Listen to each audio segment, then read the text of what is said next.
Yo, what's up mga gar? Skate Noy P for another product review. At ang re-reviewing deck natin ngayon ay gawa sa kundol. Kung di nyo alam yung kundol, gulay ata yun o prutas na sobrang tamis. I-google nyo na lang, sobrang tindi nun at sobrang tibay ng raw material na yon. Kita nyo to, 36 plies, 1, 2, 3, 4, 5, 6, 7, 8, 9, 10, 11, 12, 13, 14, 15, 16, 17, 18, 19, 20, 21, 22, 23, 24, 25, 26, 27, 28, 29, 30, 31, 32, 33, 34, 5, 36, 36 plies. At gawa siya sa 10,000 barya, guys. 10,000 yung barya na yan. Pero syempre, mura lang to. Basta bilhin nyo lang siya sa Sebi Skate Shop. Diba? Suporta local tayo, suporta local brands, guys. So, ayan, Sebi Skate Shop, Sebi's board, 10,000 coins board, gawa sa kundol, sobrang tamis. Ano pa bang iniintay nyo? Testing natin to sa labas. Tara na!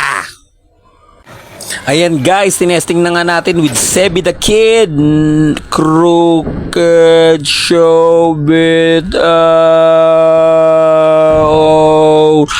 Uy, sumemplang si Sebi the Kid. Pero syempre ulitin ni Sebi the Kid dyan with Sebi Skate Shop board. Let's go, Sebi the Kid, Crooked, Nolly, Showbit.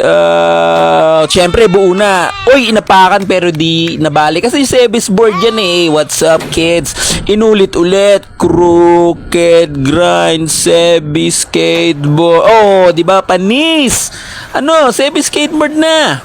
At syempre, meron pang titirang Oli. Oh, let's go! Support ang lokal Sebi Skate Shop since 2002. At syempre, Skate Pinoy!